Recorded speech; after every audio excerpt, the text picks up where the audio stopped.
السلام عليكم بنات، ورجعنا لكم فيديو جديد. غادي نقدموا معكم الفيديو اللي وعدتكم به. غادي نشارك معكم التتبيله ديال ستيك. هذا ستيك كتجي واحد التتبيله، واحد الشرموله كتجي مع اي حاجه، كتجي مقيله، كتجي تاكوس، كتجي مثلا ستيك بالصوص بلونش. هنا المقادير هنايا. اول حاجه عندنا حمضه ونص، حيت عندي بزاف د ستيك. الا كان عندكم ستيك كيلو هيدا ولا نص كيلو ديال نص حمضه. عندي حمضه ونص معصره مزوله العطومه ديالها مصفياها. عندنا جوج دانون مسوس، الا كان عندكم غير كيلو مثلا كيلو ونص، غير دانون مسوس واحد كافي على حسب كونتيتي.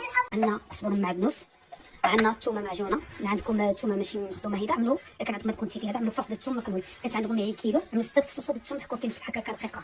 عندنا الاقامه ديال الكوري ضروريه في هذه الحشوه هذه، كتعطيو حماضه واعره في هذه المطاعم.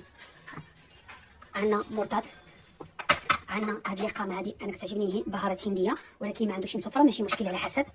عندنا هاد البهارات حتى هي معتمده عندي، كنحتاجها بزاف. الا ما كاينش بلاش، يعني ما غيتغير والو. الا ما يعني حذفتوا هادو ما غيتغير شي يعني التتبيله ديالكم غتجي مزيونه، غتجي مزيونه. وعندكم الصوجه اللي هي ضروريه. وعندنا هنايا ملحه، الابزار، الخرقوم، زريعه القزبر، سكنجبير، شويه السودانيه مدقوقه والحمراء. عندنا واحد الاناء ديالنا يكون غارق ولا شي بانيو. غنعملو اول حاجه الحامض ديالنا اللي ديجا معصر مصفي. غادي نضيفو 2 معالق كبار ديال الصوجه. انا هي عيني ميزاني، كنعرف شنو، كنعرف الكميه غير بعيني. نتوما عملوا 2 معالق كبار ديال الصوجه. كان عندكم كيلو ممكن تعملوا معلقه واحده ديال الصوجه كافيه. كنعملوا دانون الصوص ديالنا. قلت لكم البنات كيفاش كتجي هذه الشرموله، جربوها وردوا عليا. صراحه انا ما كنستغناش على الشرموله، ولا كيسا عندي كيقول لي عطيني المقادير. صراحه مزيونه، كتسوالي مع الطاكوس، مع الشوا، مع اي حاجه. ممكن هاد الستيك هذا اللي كان عندكم شامل بغيتو تعملوا به كغاتان تعملوها باستيتشو، ممكن تعملوا في اي حاجه. الشرموله هذه كتمشي مع كلشي. غادي نعملوا هنايا الدانون ديالنا. غادي نعملوا 2 معالق صغارين عامرين ديال القزبر والمعدنوس مطحونين. معلقه صغيره عامره ديال المرطد. المرطد ما كيتغيرش كميه، كتكون عندكم ستيك قليل تعملوا معلقه صغيره تكون عامره. غنضيفوا ملعقه ستيتوا عامره ديال الكوري. انا عندي كميه كثيره، الا كان عندكم كميه قليله غتعملوا قطيله ديال الكوري، حيت القناه الكوري مجهده. غنضيفوا قليل من هاد البهارات لا متوفره لا متوفراتش على حسب اللي بغيتو، كتستغناو عليها ماشي مشكل عادي. نزيدو شويه من هاد الاقامه. غنلتحقوا دابا الاقامه اللي كتكون عندنا منزليه. غنوضعوا قليل د الملح اللي عندنا الصوجه مالحه وهذاك والحامض مالح. غنعملوا قليل من الابزار. غنعملوا الخرقوم، معلقه صغيره عامره ديال الخرقوم، زريعه القزبر مطحونه، التحميره ديال زيت العود كيعطيو حماضه مزيان. غنعملوا شويه ديال الهريسه.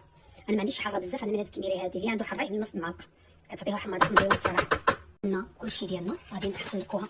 انا صراحه كيعجبني نخدم باليد، نتوما اللي ما كيبغيش يخدم باليد يعمل مروفه مثلا كبيره ولا شي كيتحكم فيها ويخلط ليها هاد المسائل مزيان تجي مرات ثلاثه. غادي نبداو نديرو الشرموله ديالنا. لما خلطنا الشرموله ديالنا كامله نجيبو الستيك ديالنا اللي ديجا غسلناه، كنعقموه. انا كنجيبو كنقطعو كنعقمو، كنعملو الماء والخل شويه ديال السكينجبير، وبحال كنغسل الدجاج كنعقمو مزيان ونغسلو مزيان نشيلو مزيان وكنخليه يستقطر. عاد كنشرملو ونوضعو الستيك ديالنا وغادي نشرملوه.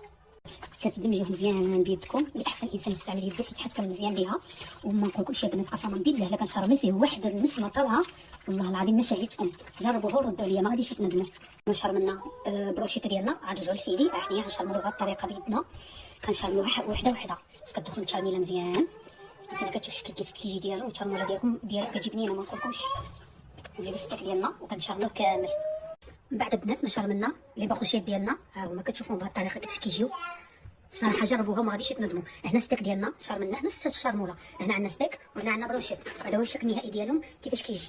من بعد البنات ما سالينا الشرموله ديالنا من التوفميكات غنكونجوليهم. وهاد التتبيله كل ما تكونجولات كل ما لذاذت. وبالنسبه للناس المساكين اللي خدامين، الناس اللي موظفين، الناس اللي عندهم كيعملوا لها بوكسات البنيتات والوليدات ديالهم، يعني كيعملوا هادشي كيسهلوا عليهم، كيربحوا الوقت في نفس الوقت كيتسهل عليهم الامور. عندك هنا بروشيت مشرمل.